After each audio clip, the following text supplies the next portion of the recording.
இன்னைக்கு நம்ம ஃபுட் வார் season 4 9th எபிசோட தான் பார்க்க போறோம். எபிசோட ஓபனிங்ல சட்டோசி சீனியர் நேனே பொண்ணுகிட்ட உன்னால குக்கிங்ல இதுக்கப்புறமாவது ஃபன் பார்க்க முடியுமா அப்படின்லாம் கேட்டுட்டு இருக்கும்போது குறுக்கு நம்ம சுகாசா வந்துட்டு தலை நீ அப்புறமா பேசிக்கோ, உன்ட ஒரு சின்ன மேட்டர் கேட்கணும். ஒன்ஸ் இந்த ஒரு போட்டி முடிஞ்சிருச்சு அப்படின்னா நீ திருப்பி இந்த கவுன்சில் ஆஃப் 10ல வந்து ஜாயின் பண்ணிக்கிறியா, நீ என்னோட ஒரு அசிஸ்டண்டா வந்து இருக்கிறியா? ஏன்னா உனக்கு இந்த ஜாப்பனீஸ் குக்கிங்ல பயங்கரமான டேலண்ட் இருக்குது, உன்னோட சூப் அந்த அளவுக்கு பிரமாதமா இருந்ததுன்னு பாராட்ட உலகமே இடிஞ்சு விழுந்தாலும் உங்களோட வேலையில மட்டும் கரெக்டா இருக்கிறீங்க. இப்ப எதுக்கு ஒரு காம்படிஷனுக்கு நடுவுல இருக்கிறோம் அப்படிங்கறது கூட தெரியாம இவர் இப்படி பேசிட்டு இருக்கிறாருன்னு சொல்லி பசங்க எல்லாரும் யோசிக்க சுகாஸ் அந்த அளவுக்கு கான்பிடண்டா இருப்பான், கண்டிப்பா நம்ம ஜெயிக்க தான் போறோம்னு. ஃபைனலா அவனோட டிஷ்ஷையும் ப்ரிப்பேர் பண்ணிட்டு அந்த இடத்துல போய் சப்மிட் பண்ண ஒரு ராயல் டின்னர் மாதிரி அந்த ஒரு டிஷ்ஷை வந்து அவன் பிரசன்ட் பண்ணியிருந்திருக்கானாமா. இதை விடவுமே இந்த ஒரு ராபிட்டை அழகா ஒரு பயங்கர ஒரு எலைட்டா வந்து பிரசன்ட் பண்றது அப்படிங்கிறது வாய்ப்பே இல்லாது. ஈவன் அதை டேஸ்ட் பண்ணி பார்க்கும்போது அது அந்த அளவுக்கு அருமையா இருக்குதா. அப்ப அந்த பச்சை முடி வச்ச பொண்ணு இருப்பாள்ல, அந்த ஜட்ஜ் அவங்க என்னன்னா இது நல்லா தான் இருக்குது, இருந்தாலும் சட்டோசி செஞ்ச அளவுக்கு இல்லன்னு சொல்லும் போது அப்படின்னா என்ன சட்டோசி ஜெயிச்சிட்டாரா அப்படிங்கிற மாதிரி சொல்லி பசங்களாரும் ஆர்வமா இருந்தா.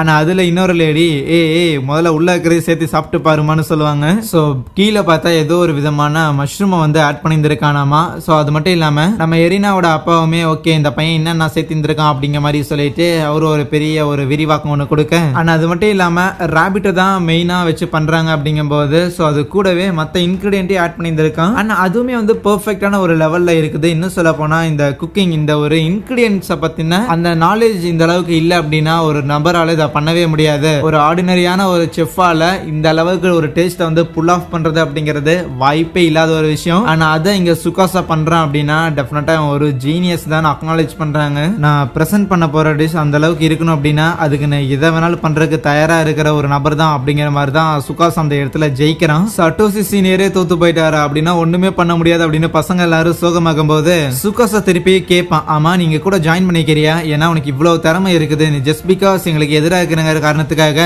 இந்த ஒரு போட்டியிலையும் தோத்து போயிட்டேன், இந்த அகாடமி விட்டு போறது அப்படிங்கிறது அவ்வளவு நல்லா இல்ல, சோ அதனால என் கூட சேர்ந்துக்கொண்டு கேட்க. சாரி தரல, உன்னோட ஆஃபர் உன்னோட பெரிய மனசை நான் பாராட்டுறேன், இருந்தாலும் எனக்கு இஷ்டம் கிடையாது, எனக்கு எங்க குக்கிங் வந்து ஃபன்னா இருக்குமோ நான் அங்கதான் இருப்பேன்மா, தோத்து போயிட்டா ஒன்னும் பிரச்சனை இல்ல, ஒன்னா விவசாயம் பண்ணலாம்னு சொன்ன சட்டோஷி. ஏன்னா எப்படி இருக்கிறான் அப்படின்னு அந்த கோபயாஷியா இருக்கட்டும் சுகாசாவா இருக்கட்டும் ரெண்டு பேருக்கும் பயங்கரமான ஒரு டிசப்பாயிண்ட் தான். அப்போ நேனே பண்ணும் சட்டோசி சீனியர் கிட்ட பேசும்போது இது எதிர்பார்த்ததுதான், ஏன்னா சுகாசா நம்மளோட எல்லா விதத்திலயும் பெட்டரா இருக்கிற அவனோட ஸ்கில்ஸ் வந்து எப்பவுமே இம்ப்ரூவ் பண்ணிட்டு இருக்கிற ஒருத்தன், நாம அவனை ஜெயிக்கிற அந்த ஒரு கேலிபர்லயே அவன் கிடையாதுன்னு சொல்லும் போது இன்னும் மொத்த நம்பிக்கையும் முடியலையேன்னு சொல்ல பார்த்தா அந்த இடத்துல நம்ம ஹீரோவும் அந்த எரினாவும் நம்ம மிச்சம் இருப்பாள்ல. அடுத்தது நாளைக்கு ஒரு 5வது பேட்டில் வைக்க போறாங்களாமா. அதுல நம்ம கோபாயாஷி சுகாசா எரினா ஹீரோ பையன் சோ இவங்க 4 பேர் போட்டி போட போறாங்க. இன்கேஸ் நாளைக்கும் 2 டீம்லயும் மாத்தி மாத்தி யாரோ ஒருத்தர் ஜெயிச்சிட்டாங்க அப்படின்னா அதுக்கப்புறம் 6வது ஒரு பேட்டில் கூட நடக்கும்னு சொல்லும் போது எரினாவோட தாத்தா வந்துட்டு கிடையாது, நாளைக்கு நடக்க போற அந்த 5வது பேட்டில் தான் ஃபைனலா இருக்க போகுதுன்னு சொல்லுவாரு. சோ அதுக்காக சில ரூல்ஸுமே வந்து மாத்துறாராமா. என்னன்னு பார்த்தா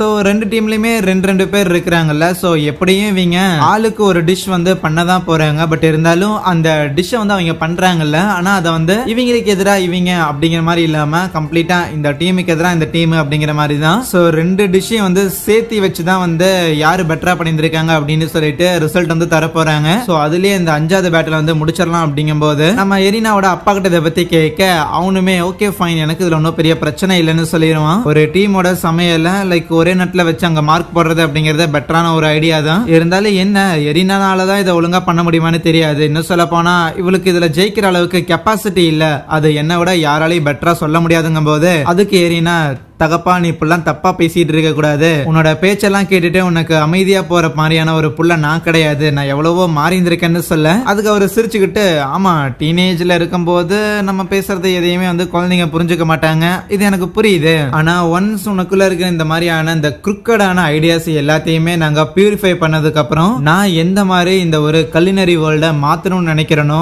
அதுக்கு அந்த பாதையில முதல்ல நடக்கிற ஒரு நபரா தான் நீ தான் இருக்க போற அப்படின்னு சொல்லுவான். சோ நாளைக்கு யார் ஜெயிக்க போறாங்களோ அவங்க தான் அந்த அகாடமியோட விதியை மாத்தி எழுத போறாங்க அப்படிங்கிற மாதிரி எல்லாம் கத்திட்டு எல்லாரும் அங்க இருந்து வந்துகிட்டு இருப்பாங்களா. அப்ப நம்ம டக்கமி பையன் இருப்பான்ல, சோ அவன் போய் கோபாயாஷி கிட்ட ஆமா நீங்க சமைச்சுக்கிட்டு இருக்கும் போது நான் ஒரு சின்ன ஒரு மேட்டர் ஒண்ணு கவனிச்சேன், நீங்க கோச்சிக்கல அப்படின்னா நீங்க லைட்டா ஏதோ பயந்த மாதிரி எனக்கு தெரிஞ்சதுன்னு சொல்லும் போது யாரை பார்த்து பயப்படுறேன்னு சொல்றேன்னு கத்திக்கிட்டு கோபாயாஷி அங்க இருந்து போக இவங்க பேசுறது எல்லாத்தையும் ஓரமா இருந்து நம்ம மெகஷிமா இருக்கிறான்ல அவனும் கவனிப்பான். ஹோட்டல் வந்ததுக்கு அப்புறம் பசங்க எல்லாரும் ஓகே இப்ப நம்ம ஹீரோக்கு எரினாக்கு சப்போர்ட் பண்ற மாதிரி என்ன பண்ணலாம் அப்படிங்கிற மாதிரி சொல்லிட்டு ஒரு பெரிய ஒரு டிஸ்கஷன் மாதிரி பண்ணிக்கிட்டு இருக்கேன்.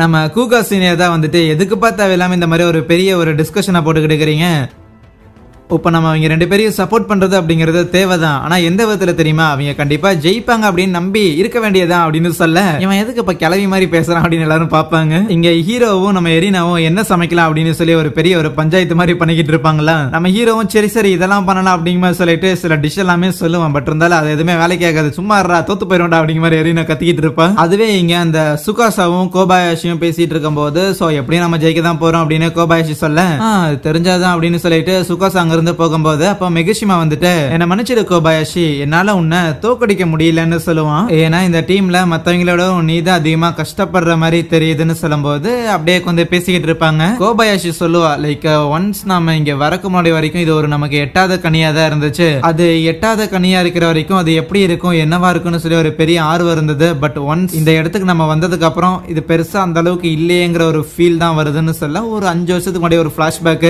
மிடில் ஸ்கூல்ல இருக்கும்போது கோபாயாஷியும் சுகாசாவும் எதையோ வேடிக்கை பார்த்துட்டு வந்திருப்பாங்களா. அரை மணி நேரமா பூச்சியை பார்த்துட்டே உட்காந்துருக்கே, உன்னை பார்த்தா வியர்டா இருக்குதுன்னு சுகாசா சொல்லும் போது, என்ன பார்த்தா வியர்டா இருக்குதா, இந்த குக்கிங்ல பெர்ஃபெக்ட்டா இருக்கணும்னு சொல்லிட்டு டீச்சர் கதற ப்ளீஸ் என்ன விட்டறா அப்படின்னு சொல்ற வரைக்கும் அவன் பின்னாடியே போய் சொல்லிக் கொடுங்கன்னு கேட்டுட்டு இருந்தே.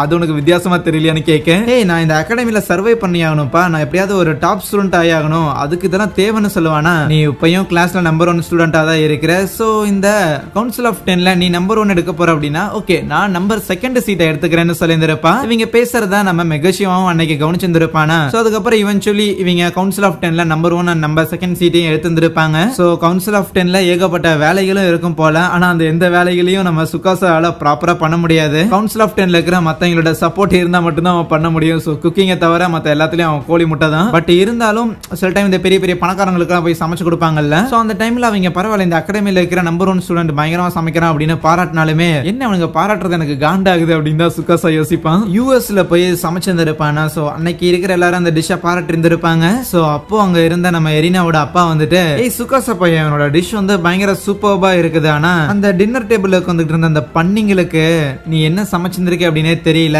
நீ சமைச்ச அந்த ஒரு டிஷ் அது உன்னோட 100% கூட கிடையாது, ஆனா அதையும் அவனுக்கு என்ஜாய் பண்ணிருக்கானுங்கன்னா நீ எந்த அளவுக்கு பேஷனேட்டா சமைக்கிற, நீ அதுல என்ன மிஸ் பண்ற அப்படிங்கறத அக்னாலேஜ் பண்ண முடியாத பண்ணிங்க அந்த சோத்தை சாப்பிடுறதுங்கிறது உனக்கு பிடிக்கல தானே அப்படின்னு கேட்டிருந்திருப்பானா. இந்த விஷயம் சுகாசாவை பாதர் பண்ணியிருந்திருக்கும். ஈவன் அதுக்கப்புறம் சில டைம் அமெரிக்கால ட்ரிப் போகும்போதும் எரினாவோட அப்பா பார்த்தா அவனை ஸ்டாக் பண்ணியிருந்திருப்பான். லைக் போற வர இடங்கள் எல்லாத்திலையும் பேச்சு கொடுத்துட்டு அவனோட குக்கிங்கை இன்னும் எப்படி அடுத்த லெவலுக்கு எடுத்துட்டு போறது அப்படின்னு சொல்லி இன்சைட்ஸ் எல்லாம் தரும்போது சுகாசாக்கு அது பிடிச்சிருந்திருக்கும். ஏன்னா நான் இதுல பெர்ஃபெக்டான ஒரு ஆளா இருக்கணும் அப்படின்னு சொல்லி டீச்சர்ஸையே பிடிச்சி அவன் தொல்லை பண்ணவன். அவன் ஒன்ஸ் கவுன்சில் ஆஃப் 10ல நம்பர் 1 போனதுக்கு அப்புறம் யாரும் உனக்கு சொல்லி கொடுக்கறதுக்கு இல்ல. ஆனா அந்த சொல்லி கொடுக்கற இடத்துக்கு நம்ம எரினாவோட அப்பா வந்திருக்காரு.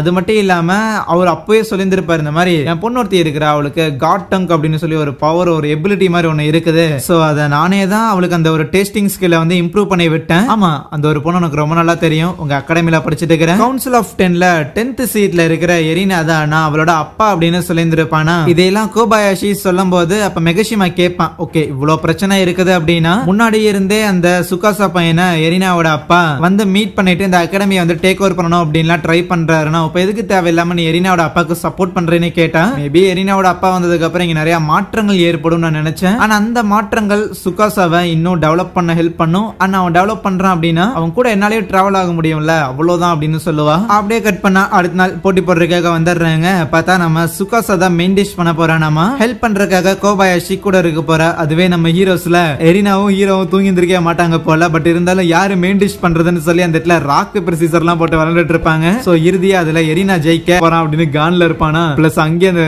எபிசோடையும் முடிக்கிறாங்க. சரியா, தேங்க்யூ.